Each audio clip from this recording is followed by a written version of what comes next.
It was supposed to be just another calm afternoon. The kind of day no one remembers later. The smell of stale coffee, the TV on at a comfortable volume, and my mother, sitting in the same corner of the couch where she always sat. She was wearing that little blue cardigan she loved, a little frayed at the sleeves, but which she insisted on wearing on cloudy days like this one. I was in the kitchen, washing dishes, listening to the silverware clatter in the sink, when the phone rang. I saw my sister's name, Lisa, light up on the screen. I answered without a care in the world. "Has Mom left yet?" she asked, her voice dry and urgent. "No, he's here watching TV." Silence. One of those silences that isn't just an absence of sound. It's a kind of trapped noise. And then came the whisper. "Carol, her flight crashed an hour ago." I felt time stop. The sound of the falling water became an echo. I looked at the couch. My mother was still there. Quiet. The TV was still on, as always. But, at that moment, as if hearing that sentence, the screen went blank. All by itself. No remote, no power outage.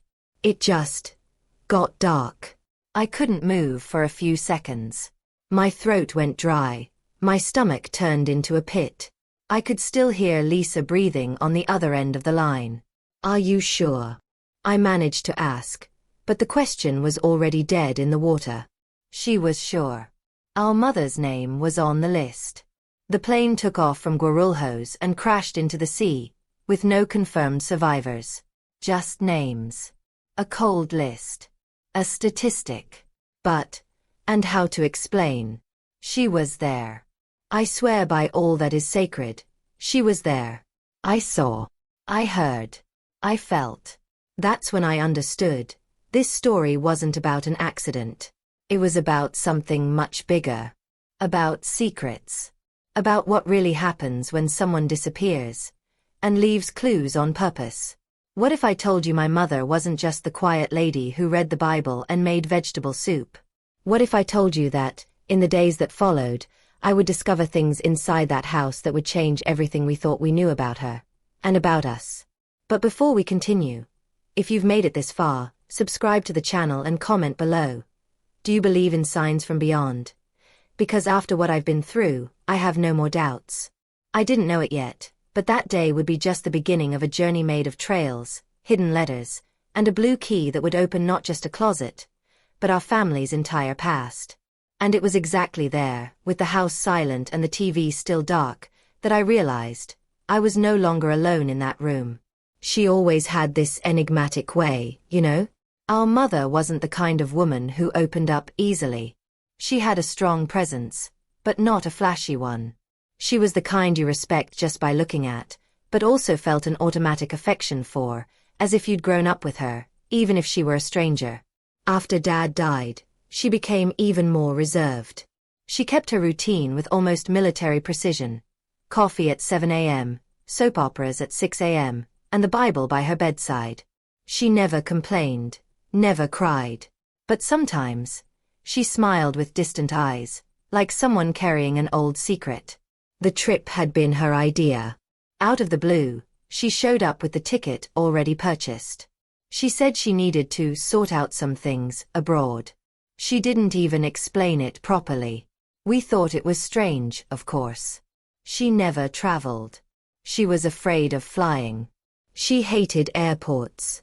But that week, she seemed like a different person. She walked lighter, more determined. Lisa even commented, "I think she's saying goodbye." And I, afraid to put it into words, just shook my head, pretending not to understand what she meant. The suitcase was packed in silence. Every fold, every clothing choice, everything seemed calculated. When I went to help with the zipper, she held my hand and said, with that look that pierces your heart, "If I don't come back, look behind the blue cabinet." I thought it was a metaphor, you know? Like one of those motherly phrases you keep in mind but don't question.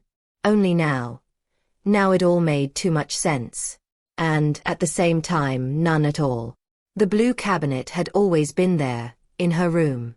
An old piece of furniture, smelling of damp wood, that no one touched. It was heavy, leaning against the back wall, filled with old things, letters, scraps, black and white photos. But after Lisa's connection, after the TV shut off like that, the cabinet began to pulse inside the house. It was as if it had come to life. As if whatever was behind it was waiting for me. Memories began to come to me in flashes. Interrupted conversations, objects she hid, letters that arrived with international addresses. There was also the medallion she sometimes wore, engraved with a strange symbol, something between a flower and a star. When I asked what it was, she replied, "It's just a reminder of what I once was." At the time I laughed. Today, I wonder, who was she really? We grew up thinking we knew everything about her.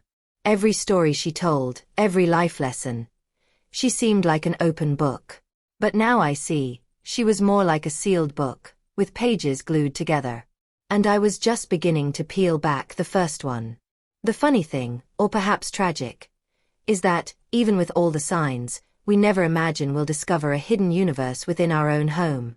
It's as if we've lived with a partial version of her, a domesticated version. And only after her supposed death did she begin to reveal the truth. As if I'd left a trail. A silent journey, written in gestures, glances, and small, ignored warnings. Lisa had always been closer to her. And maybe that was why she was calmer than me. Or maybe she knew something she hadn't yet had the courage to tell me. But at that moment, all that mattered was understanding. Deciphering what was behind her behavior these past few months.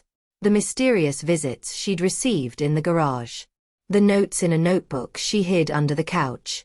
The words in another language he murmured as he tended the plants. My mother wasn't just a mother. She was a character in a script we never had access to. A story within a story. And now, with the house silent and the blue closet in front of me, I was about to turn the next page. But first, I needed to find the key. Lisa started crying on the other end of the line. It wasn't a suppressed cry, the kind you can hide. It was a desperate, stifled cry, as if she were trying to hold the world together with her bare hands. Her name was on the list, Carol. I saw it. It's there. Confirmed. Those words cut through the air in the house like a blade. I didn't even respond. I dropped the phone and ran into the living room, where Mom, or what I thought was her, had been sitting for minutes. The TV was still off. The remote wasn't nearby. Late afternoon light streamed in through the window, and that's when I saw something that chilled me to the core. The reflection of the dark screen showed someone on the couch. A silhouette. Exactly where she usually sat. But when I turned my head, the couch was empty. No sound, no movement. Just that strange, heavy silence, like the one we feel at funerals, when everyone tries to pretend they understand what's happening. I stood there, staring at that sofa as if staring into an abyss. The reflection was still there. For seconds that felt like minutes, I began to think I was going crazy. My head told me she'd died. That trip had been her last. That I should be mourning, crying, calling my relatives. But my body said otherwise. I felt a constant chill, a strange pulse in the air. It was as if the house breathed, as if every object had a memory. I grabbed the remote and tried to turn on the TV. Nothing. I changed the batteries. Nothing. I unplugged it and plugged it back in. And nothing. And then I remembered what she'd said the day before, as she brushed her hair in the mirror. Sometimes we need to erase the image to see what's behind it. At the time, it had just seemed like one of those philosophical phrases she'd blurt out of nowhere. But now, it sounded like code. I began to wander through the house like a ghost. I passed through the hallway, saw the old photos on the wall, all slightly disheveled, as if someone had recently touched them. In her room, the scent of her perfume still lingered. The sunken pillow. The half-empty cup of tea on the bedside table. None of it made sense. If she really had died on that flight, who had made everything so fresh? I returned to the living room and stared at the blue cabinet. My head was a jumble of doubts, but my heart knew that this piece of furniture was more than just antique decor. It held something. A code, a portal, a frozen memory. But when I tried to open the door, it was locked. For the first time in years. I hadn't even known that cabinet had a lock. That's when my mind began to revisit old moments, almost like flashes from a movie I only now understood. I remembered a night when she made me promise never to throw away an old box that was kept under the bed. An envelope that arrived without a return address and that she hid inside a book. A call in French that she answered when she thought I was asleep. It was as if all these pieces had been waiting for this moment. Everything pointed to a hidden truth. A parallel life she'd lived, perhaps running from someone, perhaps protecting us. And I felt, increasingly stronger, that her death wasn't the end of the story. It was the trigger. I grabbed my flashlight and began searching every corner of the house. I opened drawers, lifted rugs, and rummaged through books. And then, at the bottom of an old medicine chest, I found something that seemed out of place. A small key with a blue ribbon tied around it. Immediately, a chill ran down my spine. That key wasn't from there. It was old, heavy, and shaped differently. But the strangest thing was that I'd seen that blue ribbon before. In a photo. A photo my mother kept in the back of her closet, where she was with an unknown woman, and none of us ever knew who she was. I gripped the key tightly, as if it could give me answers just by touching it. I walked back to the closet, my breath catching in my chest. Each step seemed slower. My heart raced. I felt like I was about to cross an invisible line, the kind that divides reality from what we prefer not to see. But before I could insert the key, I heard a noise coming from the kitchen. Faint, almost imperceptible. A crack. As if something had fallen to the floor. Or someone had just left. It was 2 days of silence. 2 days in which the outside world went on with its routine, and I was stuck in a loop of doubt, longing, and a strange feeling that something was watching me inside my own house. I couldn't go out. Not even to get the newspaper from the sidewalk. Not even to open the window and let the air in. It was as if, by walking through the door, I was abandoning her. As if leaving was a way of accepting that my mother was truly dead. And I wasn't ready for that. Not yet. Connections began to arrive. Cousins, distant uncles, neighbors wanted to know if what they'd heard on the news was true. Most had already come to terms with the tragedy. Lisa, in fact, was already talking about organizing a symbolic wake. But how could one mourn someone who still seemed present? I tried to explain what I was feeling, what I saw, what I heard. But there was always the same silence on the other end. That awkward pause that makes you think you need rest or, worse, medical help. But it wasn't madness. It was too real to be just imagination. On the first day, the scent of her perfume filled the hallway. It wasn't a memory, it was a fresh, sweet scent, as if she'd just passed by. On the second, I found a cup on the kitchen table. It had lukewarm tea inside. And I swear it hadn't been me. I live alone. And the kettle was still hot, as if it had been used minutes ago. I stared at it as if I were facing a clue in a crime no one wanted to investigate. As if my house had become a kind of portal between what was and what still needed to be revealed. The curtains in her room moved even with the windows closed. And the old radio, the one no one had used in years, tuned to a French station on its own. It was only for a few seconds, but the melody that played was the same one Mom used to sing softly when she washed the dishes. An old bolero, which she said she learned from a woman she knew in another life. At the time, it seemed just a pretty expression. Now, everything took on a new meaning. Every detail seemed purposeful. As if the past were trying to manifest itself in the present in subtle but undeniable ways. I wrote down everything. The time, the position of objects, even the temperature in the house. I started recording with my phone, trying to prove to myself that I wasn't losing control. And the more I recorded, the more I felt there was something behind it. A message, a summons. As if my mother had left layered clues, waiting for me to have the sensitivity, or the courage, to decipher them. But the blue cabinet was still locked. Inert. A block of past compressed there in the corner of the room. The key I found seemed to fit, but the lock wouldn't budge. It was as if the cabinet had a life of its own. As if it knew I wasn't yet ready to see what was inside. There was a night, already on the second day, when the silence in the house was so heavy that I started talking to her out loud. I asked if she was okay. If she had really left. If she needed me to do something for her. And it was at that moment that the hallway light flickered. Once, twice, 3 times. I can't explain what I felt. But there, in that split second, I realized, she was trying to guide me. I began to search the house with a new perspective. I stopped looking for explanations and started searching for meanings. Every object became a symbol.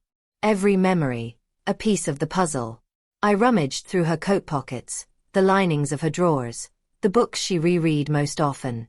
In one of them, a Bible marked with bread paper, was an underlined sentence.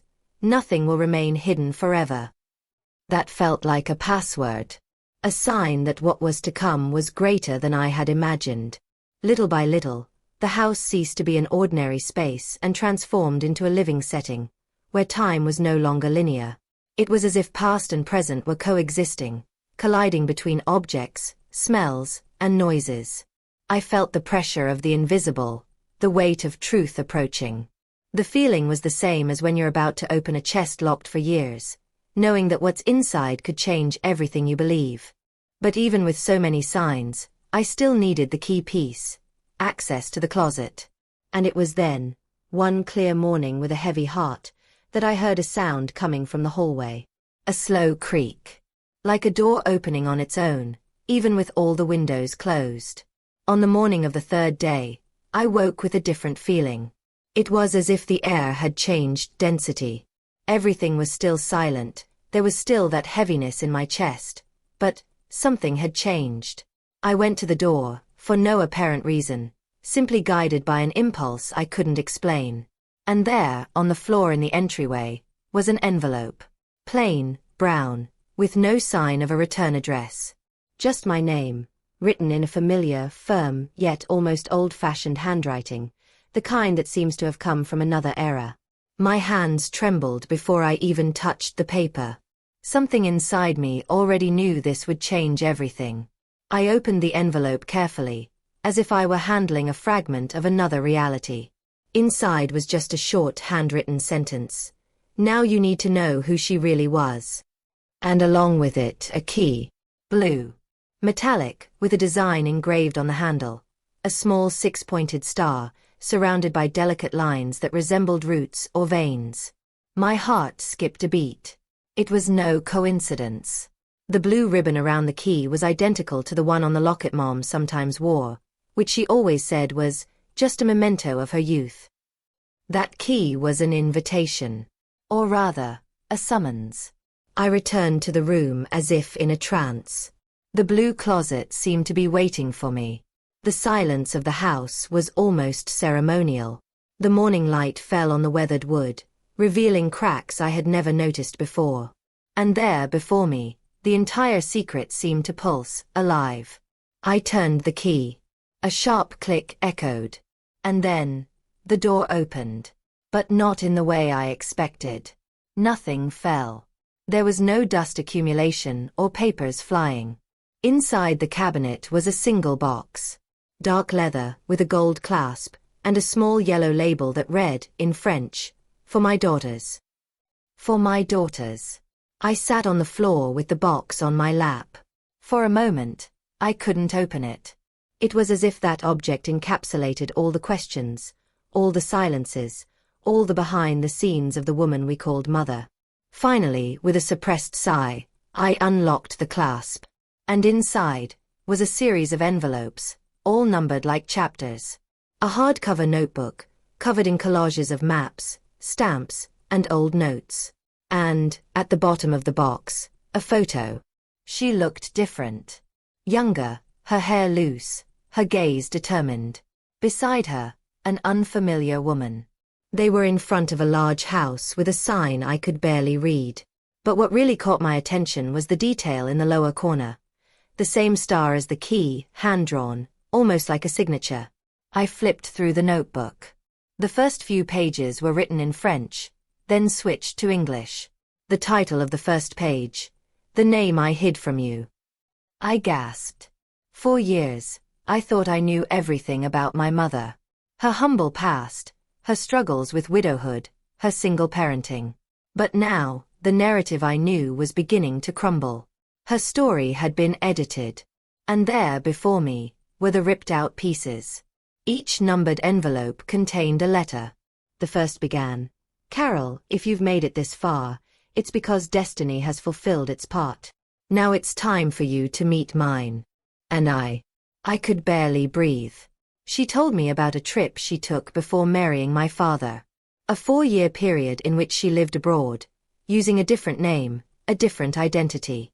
She spoke of an organization she was part of, a mission, choices that, according to her, had been greater than her own personal life. She said she had left for protection, and that, had she told the truth, she would have put not only her own life but ours at risk. It was like diving into a parallel narrative, a story that had always existed between the lines of our shared life. A complete transformation of the image I had of her. The simple woman, of vegetable soup and firm advice, now took on dimensions I never imagined. She had become a different person. Literally. The third letter brought the biggest shock, a plane ticket, dated 4 days from now. In her name. Departing from a different country than the one listed in the crashed flight logs. And a message, "Not everything that falls, disappears." This left me in shock. It was as if the line between truth and lies was being redrawn before my eyes. My mother. Not only was I not on the plane, but perhaps she was still alive. And all of this was part of a plan that was only now beginning to unfold. A journey involving more than I could have imagined. Choices made in the past, about to explode in the present. And the key to understanding it all was there, in the next pages of that notebook. My fingers trembled as I held the ticket. The paper was thick and yellowed, but recent enough not to be mistaken for something too old. At the top was my mother's full name, written clearly, without abbreviations. The destination was a country she never mentioned, and the date, a few days after the crash. It was official. She didn't get on that plane. The first thing I thought was, why would someone fake their own death? And even more so, why would my mother of all people, who always preached the importance of truth, respect, and faith, make such a decision? My head was spinning. The image I had of her, maternal, caring, silent, began to dissolve in the face of this avalanche of revelations. At the bottom of the box, I found more envelopes. Some were addressed to me. Others, strangely, were empty, as if someone had taken the contents first. This raised an alarm in me. Did anyone else know? Was I being tested? Or had she left it there for anyone brave enough to open it? I began to read the notebook more carefully. The following pages read like a kind of diary mixed with a manual. She recounted in detail an international organization she had been part of in the 1970s. She spoke of silent missions, agreements with governments, and even people who had to disappear for safety. It wasn't fiction. The names, the places, everything was documented with dates and references. There were even diplomatic stamps glued to the pages. My mother, that woman who made chamomile tea when I had cramps and sewed on buttons like a craftswoman, had been part of something much bigger than our family. And somehow, that parallel life was connected to the present. She didn't run away out of cowardice. She ran away out of loyalty to something I still couldn't fully understand. Among the notes, one sentence gave me goosebumps. "The truth is a risk few are willing to take." I read that and felt a pang in my stomach. Because maybe that was exactly what she was asking me to do now, to take that risk. There were also mentions of people with code names, meeting places, even instructions on what to do in case of emergency. It was like a map to a hidden life, full of strategic decisions and profound consequences. There, inside that notebook, lay the behind-the-scenes details of a story no one had ever known. And I was the daughter she chose to reveal everything to. I sat on the bedroom floor, the box open in front of me, and began mentally piecing together the pieces.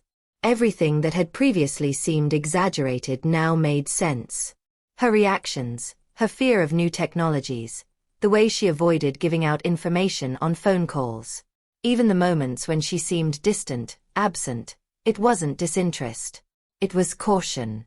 She was always warning without saying anything, like someone living with a hidden truth stuck in their throat. The question that kept gnawing at my mind was, why now? Why choose this moment to disappear? What was happening in the world, or in her life, that necessitated this disappearance? And, more importantly, why leave me clues? Why become a part of it? As I flipped through the last few pages, I found a reference to Lisa and me. She said we were her anchor and her shield. That for years, she protected us without us even knowing it. And that now, perhaps it was time to protect us in a different way, by revealing what had been hidden. The most disturbing part was a loose, handwritten, undated note. If they look for me, say you never knew me. But if she, Carol, finds this box, then the plan worked. The plan. That word echoed in my mind for hours. What plan? Who else was she running from? Or worse, who else was involved? I closed my notebook, took a deep breath, and looked around. For the first time, I realized that my house, our house, was no longer just a home. It was a capsule of memories, of decisions that transcended the limits of our common understanding. A journey of protection, silence, and revelations. With each new discovery, I delved deeper into a universe that redefined everything I believed about origin, loyalty, and identity.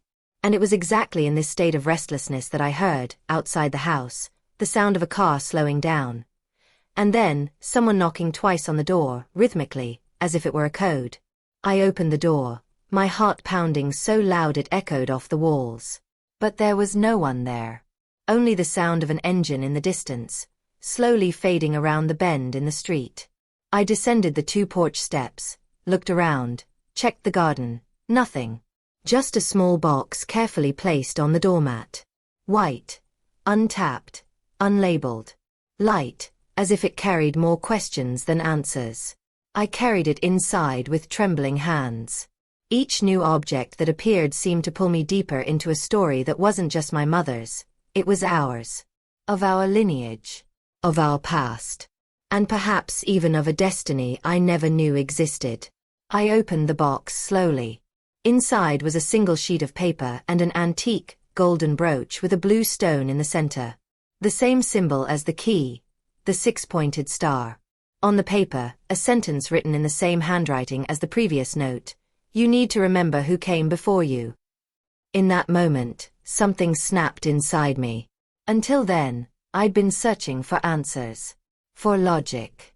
For proof. But that message took me to a deeper place. A place of identity. Of belonging. I began to realize that this journey wasn't just about uncovering my mother's secrets. It was about understanding who I was. And who we'd been forced to forget. I returned to the iron box, grabbed the letters, and spread them out on the floor. I began organizing the papers by date, place, and name. As if I were putting together a puzzle that had been locked away for decades. Among the documents, I found an old newspaper, in French. A headline dated 1974 reported the escape of a woman wanted for breach of international secrecy. The photo was grainy, poorly printed. But it was her. Young, with her hair tied back, a steady gaze. She wasn't just hiding. She was wanted. I talked to old neighbors, looked through family photo albums, and contacted a woman who had lived across the street for 40 years. No one knew anything. Or rather, no one claimed to know. I noticed averted glances, curt answers, selective memories. As if everyone knew something but had made a silent pact to bury the past. That's when I decided to go further. I scoured public archives, libraries, digital records, anything that might give me a more concrete clue. I discovered that my mother had been registered with a different surname at birth. A French name that never appeared on our documents. A name linked to a family that, years ago, had been involved with political resistance groups in Europe. This changed everything. The story she'd always told, about being born in a simple village and coming to the United States as a young woman, was just the tip of the iceberg. The truth was hidden beneath decades of silence, pious lies, and cold-blooded decisions. Mom lived a double life. In the 1970s, she was forced to flee a country that considered her a threat. She was involved with a married man, the leader of an intelligence network that helped people escape oppressive regimes. A forbidden love, yes, but also a mission. And when she was discovered, she had no choice but to disappear, to start over from scratch. Alone. She rebuilt everything. She invented a new name, a new story, a new version of herself that could be presented to the world without arousing suspicion. And for decades, she kept that narrative intact. Until now. I realized she hadn't run away out of weakness. She had hidden out of courage. She chose to hide herself to protect us. She raised us far from all of this. From instability, from risk, from persecution. But at the same time, she deprived us of knowing our origins. Our strength. It was a heavy decision. A shocking one. A real sacrifice. And now, I was the product of that choice. A daughter raised in silence, but guided by a woman who had lived 1,000 lives before being just Mommy. With all this scattered on the floor, the letters, the documents, the hidden photos, I found myself faced with an irreversible truth. The woman who taught me to pray before bed had also saved lives in the shadows of history. And behind the tired eyes I knew, there was a warrior, a strategist, a woman who used anonymity as a shield and motherhood as a refuge. She wasn't trying to disappear. She was trying to close a cycle. And maybe she'd been training me my whole life, silently, to be able to understand what would come next. Because something told me I hadn't seen it all yet. That this journey was just beginning. And the next step would require more than courage. It would require me to accept, once and for all, who I truly was. When I told Lisa about the blue key, the locker, the iron box, and everything I'd found, she fell silent. Not a surprised silence, as I'd expected, but a restrained, uncomfortable silence. The silence of someone who already knew and was just trying to decide how much more to hide. She bit her lower lip, looked at the floor, and then looked at me with teary eyes. "You shouldn't have opened that box, Carol." "What do you mean?" "You knew." She didn't answer right away. She took a deep breath and sat down on the sofa, resting her elbows on her knees, like someone carrying a weight she no longer wanted to carry. That's when the truth began to slip through her fingers. Little by little. Like someone who knows that once spoken, there's no going back. Lisa said that years ago, as a teenager, she found our mother crying in the middle of the night, clutching a letter in French. She said she tried to ask, but Mom just said, "If I ever disappear, don't look for me. Protect your sister." She thought it was just another one of the many strange phrases our mother sometimes said, as if speaking to another version of herself. But what Lisa never forgot was the letter. She read it in secret. She didn't understand everything. There were many codes, random words, mentions of cities, people with mixed initials. But one phrase stuck with her: the past always finds a way to take its toll. From then on, she knew something was wrong. And when the flight crashed, Lisa's first reaction wasn't despair. It was fear. Fear that the past had finally come knocking. And even more so, fear that by digging into history, we might end up bringing up something that could hurt us in ways we didn't yet understand. She begged me to stop. To burn everything. She said some secrets were too dangerous. That it wasn't our memories that were at risk, but our safety. I listened. I tried to understand. But I couldn't accept it. Because now I knew, burning the documents would be burning the true memory of the woman who raised us. It would be burying an identity that never had the right to exist in the light of day. I looked at my sister with sadness and firmness at the same time. We can't erase that, Lisa. We can't pretend she was just a mother and a housewife. She was so much more. And if anyone has the right to tell that story, it's us. She lowered her eyes. She was silent for a few seconds. And then, unexpectedly, she got up and went to her room. She returned with a shoebox. Inside were envelopes, folded photos, more letters, some in Mom's handwriting, and an old passport, with a name I'd never heard before. It was her. Another identity. Another layer. I've kept this ever since I found it. I never had the courage to open it. I never knew if it was right. There, among those boxes, the complete map began to take shape. It was like seeing the structure of a complex, subterranean life, built with strategy, silence, and dedication. And I understood that my sister wasn't the antagonist of this story. She was just another piece in a game our mother had played alone for too long. Maybe Lisa was trying to protect me. Maybe she was trying to protect herself. But the truth is, keeping a secret is also a form of carrying a burden. And now, with everything exposed between us, it was as if we were finally on the same side of history. We spent hours rereading everything together, going through the papers, the photos, the maps. In one of the letters, Mom said, "If one day you know everything, you will also know the reason why I had to keep quiet." And that resonated with me. Because now, more than ever, I wanted to know. I wanted to understand what had been so great, so dangerous, so important, that it made a mother abandon parts of herself for the love of her daughters. There, amidst the yellowish light of the lamp and the echoes of memories, I realized this was no longer a search for answers. It was a reconstruction. A complete transformation of how we viewed our history, our origins, our very mindset about what it means to love someone to the point of disappearing for them. The questions kept coming. Why the choice to leave now? Who else knew? Was she in danger? Or protecting us from something about to happen? Each clue seemed to lead us to a new layer of revelations. And while my sister was still hesitant to accept everything completely, I felt, deep in my heart, that we were only beginning to understand the true impact of the silent legacy our mother left behind. And it was in this deep dive between crossed identities, risky decisions, and hidden truths that, for the first time, I heard my sister ask in a low voice, "What if she's still alive?" 2 weeks passed as if time had lost its rhythm. Not fast, not slow, just suspended. Lisa and I were in a strange rhythm, trying to get back into our routine, but unable to escape the feeling that something was still open. And it was. The house seemed to breathe differently. The silence wasn't as frightening anymore, but it wasn't comforting either. It was as if we were waiting for a sign. A confirmation.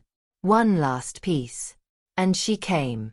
That morning, the mailman left a pile of routine mail. Bills, pamphlets, magazines. But among them was a card. Small. No return address. No foreign stamp. Just a local postmark, as if it had been mailed right there in town. The envelope was plain, almost ordinary. But the paper had a scent I never thought I'd smell again. Lavender and wood, the exact perfume our mother used on her bed linens. I opened it carefully, and as soon as I read the first words, my legs went weak. It was hers. Even without a signature, it was hers. The handwriting, the word choice, the rhythm of the writing. Only a mother could be so firm and so sweet in the same sentence. Now I can rest in peace. I love you. And just below, a last sentence, which looked more like a password. P.S. The TV only went out because it needed you to see beyond what your eyes show. I stood there for a moment, staring at those words. Lisa, beside me, put her hand over her mouth. Neither of us could process it immediately. It wasn't just the content. It was the fact that the card existed. That it had been delivered there, at that moment. And, most importantly, that it carried that phrase that connected us directly to the afternoon when it all began. The TV. The reflection. The presence. It was the most concrete, and yet most subtle proof that she was not only alive, but had orchestrated everything. Every step. Every clue. Every silence. It was a script thought out down to the smallest detail. And for the first time, I understood. We weren't unraveling a mystery left by chance. We were participating in a precisely planned journey. She wanted us to find it. She wanted us to know. That same night, I sat alone in the living room, card in hand and the TV off. The room was dark and quiet. I picked up the remote and turned on the set. It was silent, with a black screen, as if awaiting instructions. And then, instinctively, I went to the settings, something I'd never done before. There, hidden among the menus, was a recorded video. A single file. No name. No date. Just the play option. I clicked. The image slowly faded into view. And there she was. My mother. Sitting in the blue armchair on the porch, her hair tied back, her smile serene. She didn't seem scared or worried. She was at peace. And she spoke directly to the camera, as if she knew I would one day be there. She began by saying she knew this would all seem strange, perhaps even cruel. But she needed to ensure that only after we understood the truth would it be possible to move forward. He explained that the decision to fake his death wasn't made impulsively, but strategically, part of something larger, more complex, and still unfolding. He said that throughout his life, he lived with the weight of decisions that couldn't be explained. That his greatest pain was maintaining emotional distance from us at certain times, just to ensure we never got involved in his past. That for many years, he tried to solve everything on his own, but reached a point where hiding was no longer protection, it was imprisonment. She wanted to free her own story. She told us she was fine. That she had reconnected with people from her past, settled old debts, and made decisions that now allowed her to live in peace. But she wouldn't return. That chapter of her life needed to remain closed, even though we now knew the truth. The video was just over 8 minutes long. But in every second, something greater was being conveyed. Not just information but feeling, presence, love. It was as if, instead of a farewell, she was handing us a legacy.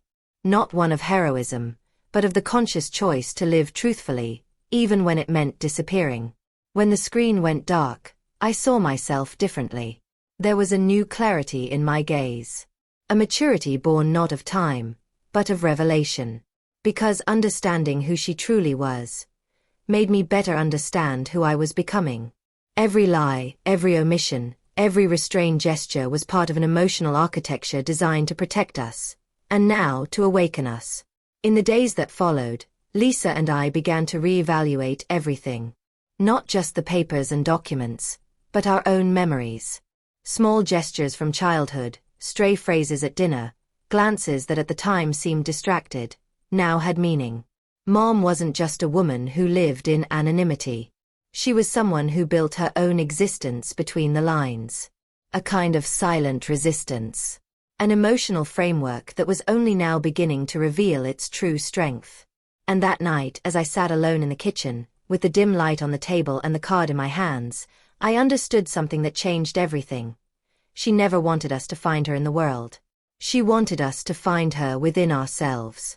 Today, when I walk around the house, I no longer feel the emptiness that used to weigh down every corner. It's not that the longing has gone away. It's still there, permeating the curtains, the smells of the kitchen, the way the afternoon light touches the living room floor. But now it has a different meaning. A kind of longing that doesn't hurt the same way. Because it's not absence. It's presence transformed. It took me weeks to understand that my mother wasn't really gone. She'd simply moved to another place within me, a place where time doesn't erase her and where memory doesn't need to be exact to be true. I discovered that she's in the decisions I make without realizing it, in the way I fold my clothes, in the words I choose when I want to calm someone down. She's in the background of my life. She always has been. And the curious thing is that the closer I get to her story, the closer I get to myself. A side of me that has always been more sensitive to silence than noise. A side that understands that not everything needs to be said to be understood. Because that's what she taught us, without saying a word, that strength and gentleness can live in the same place. That it's possible to carry the world on your shoulders and still smile with your eyes. What she lived, this double life, full of secrets and risky decisions, could easily be seen as an escape. But today I see it was a different kind of courage.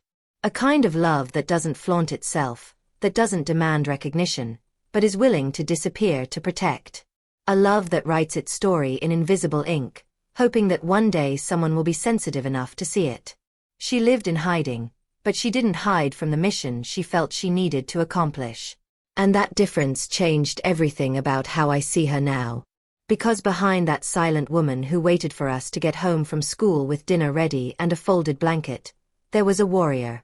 And not just any warrior. A strategist. Someone who knew exactly where she stood, even when the world was falling apart around her. And perhaps that's what moves me most now. Realizing that her legacy isn't made up of grand public achievements or recognition.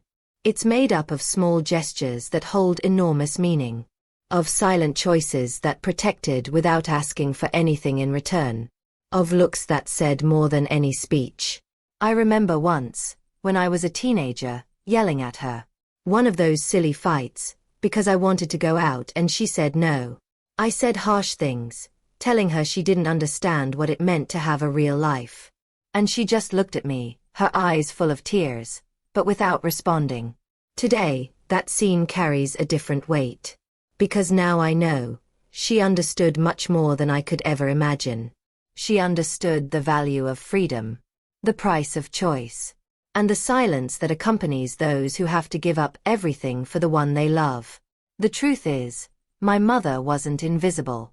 The world simply didn't have the lenses to see all that she was. She didn't disappear.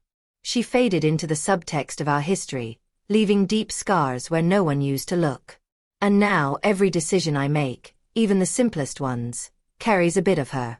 As if, by moving forward, I were honoring not only her memory, but also the silent code of strength she left behind. A code that says that truly loving sometimes means disappearing from the stage to protect those in the audience. That not every absence is abandonment. Sometimes, it's the most radical form of love someone can choose. That's why, even without knowing where she is now, I can sense she's at peace. Because her greatest fear has always been leaving us unprepared. And now I see, she spent her whole life preparing us, only in her own way. A quiet, layered, loving way. And perhaps this is the greatest revelation of all, that the true impact someone has on our lives rarely comes from words spoken aloud. It comes from actions. From protected secrets. From decisions made in the dark, when no one is looking. My mother lived like this. And it lives in me, every time I choose to see beyond what my eyes show. If you've stuck with me this far, you already know, this story wasn't just about my mother. It was about everything we carry without realizing it. Silences, choices, hidden memories. If at any point you've seen this, felt a lump in your throat, or remembered someone who marked your life in a way no one else has, then this video has done its job. Subscribe to the channel to continue following these stories that go deep, that move us, that make us rethink what seemed already resolved. There's still so much to tell, and I want to do it with you by my side. Leave a comment here saying, "This message was for me," just so I know you stayed until the end, and that this conversation hit the right spot. If you felt a connection, that something inside you stirred, leave a like. It shows that it's worth continuing to bring stories like this, with truth, emotion, and purpose. There's a video here that complements this topic. Click and continue with me there. If this story touched you, click here to hear another true story of pain and change. And remember, listen to your mother before it's too late.